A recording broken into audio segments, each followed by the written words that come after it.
Now, across Texas, the issue is. I'm Greg Groogan in Houston. I'm Stephen Dial in Dallas, and this is Texas, the issue is. Our colleague in Austin, Rudy Koski, is out this Sunday.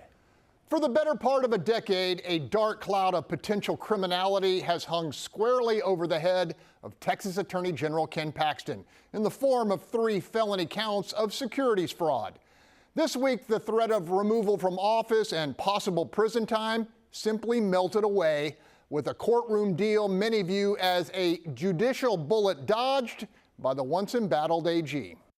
The Lone Star State's top cop strolled into a Harris County courtroom bearing the burden of 3 felony fraud charges which have lingered for 9 long years.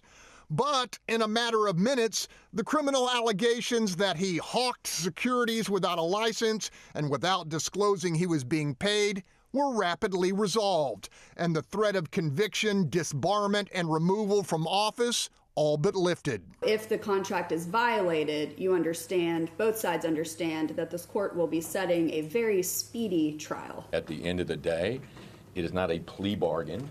He didn't plead. There is no admission of guilt. There will never be an admission of guilt because he's not guilty. But we're glad to have this behind us. Instead, the Texas Attorney General agreed to a pretrial intervention contract, otherwise known as diversion, the terms of which include completion of 100 hours of community service, 15 hours of legal ethics training, and most significantly, the payment of at least $271,000 in restitution. Asked why his client Paxton was coughing up the cash if he did no wrong, attorney Dan Cogdill offered a quick response. A good question. One of the answers to that is cheaper than what you'd had to pay me if we went to trial. Special prosecutors Brian Weiss and Jed Silverman said an intense review of the evidence and likely witness testimony convinced them restoring the financial losses suffered by Paxton's alleged victims outweighed rolling the dice with a jury. Restitution, first and foremost, that was a game changer. Secondly, community service like any other defendant. It is no small thing that the victims in this case are going to receive right around $300,000 in restitution from Ken Paxton. That is no small thing. In a way, he's been on pretrial diversion for the last 9 years. The Attorney General appeared to agree, issuing a statement which read, "For over a decade, my family and I have been dealing with the ongoing stress of these accusations and are relieved to finally have a resolution in this matter," adding, "There will never be a conviction in this case, nor am I guilty. Dealing with a 10-year case looming over our heads was no easy task," end quote. As part of the diversion deal, Paxton agreed to supervision by his prosecutors and to pay the restitution in full within 18 months from personal assets, not political contributions. You cannot use campaign funds to pay personal debts. It is a debt triggered by a prosecution Ken Paxton's lawyer believes should never have occurred. I don't think any of this would have happened but for the fact that he was the Attorney General at the time they investigated it. The question isn't whether or not who won, but was justice served. And I think the answer to that is unmistakably yes. Stephen, my one-word description of what just unfolded, Teflon, as in nothing seems to stick. Stephen, what's your word? Well, you stole my word, so I guess I'll say Kevlar, or there was a movie in the 90s with Tupac called Juice. Ken Paxton definitely has the juice right now. All right. A great deal more to talk about when we're joined by Rice political analyst Mark Jones on the other side of this break. Welcome back. 7 months ago, Attorney General Ken Paxton faced the possibility of removal from office via impeachment and potential prison time if found guilty of fraud. As of this week, he's free and clear of both threats, 2-0, so to speak, and politically stronger than he's ever been. Joining Stephen and I to discuss it all, a true heavyweight of Texas political analysis, Rice University's Dr. Mark Jones. Stephen, after years of sound and fury, this whimper of an outcome is the end result. Now, having heard from prosecutors and defense lawyers, I'm eager to hear your thoughts on the merits of this resolution. I mean, you have to look at it's a tale of two tapes, right? I mean, Ken Paxton, like you mentioned, is 2-0. He was acquitted of being impeached in the state legislature, and now this. But there's a narrative that is going on from the right, which is going on from Lieutenant Governor Dan Patrick and others, saying Ken Paxton had no fault. Nothing happened. When, in my opinion, if you still paid a fine and you're still doing community service and you're the top cop in the state and you're having to do, ethics training, something happened. But he's riding high. Teflon is the best word to describe it. Okay, Mark, while I'm guessing this deal didn't trigger any street parties in Collin County, I suspect it did solidify Paxton's status as a major GOP force moving forward. Agree?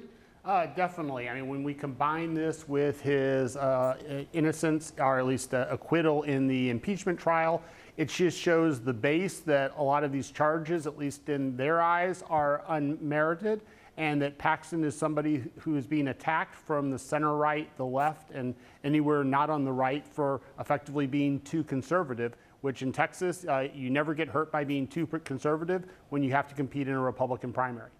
All right, Stephen, with a felony fraud conviction off the table, Paxton is almost out of the jailhouse woods, so to speak, but not quite. Is there still a puncher's chance the AG gets sucked into the federal prosecution of his buddy, indicted Austin real estate developer Nate Paul? I mean, I think Ken Paxton and his wife and everyone else on his team is feeling really good right now. But the unknown is still that federal investigation that has been looming for some time. And now Nate Paul appears to be complicit, at least in his part of things. It's a matter of, will Nate Paul take AG Paxton down? And so it's still a lot of unknown, but right now, outside of some of those primary races for Ken Paxton, I would say he's the new kingmaker for the Republican Party in Texas, to be honest. All right, Mark, no question Ken Paxton's political stock is on the rise. He's a hero in the eyes of much of the Texas Republican base, and he's tight with former and potentially future President Trump. Do you think a bid for John Cornyn's Senate seat is coming? And if not, what would he go after instead? Well, I think Ken Paxton has two real options. One, of course, is to go after Cornyn's seat. It's quite possible that Cornyn's not going to seek re-election, and if Paxton wants it, he would have the inside track on that candidacy.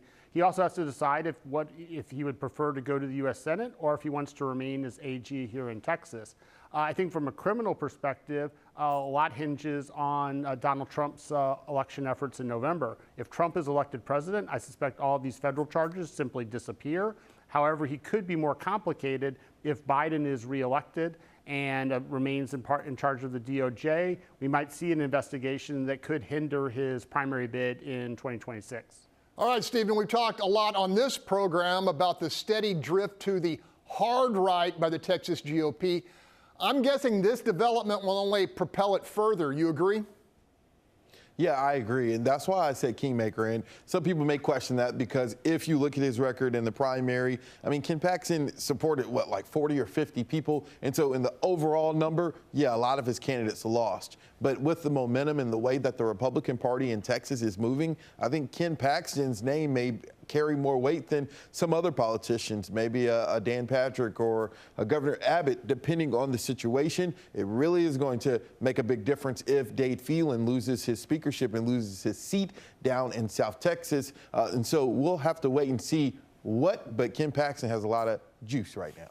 All right, Mark, Team Wilkes and Dunn, I call them, have sunk a lot of money into backing Paxton. Is it fair to say the investment looks to be paying off handsomely?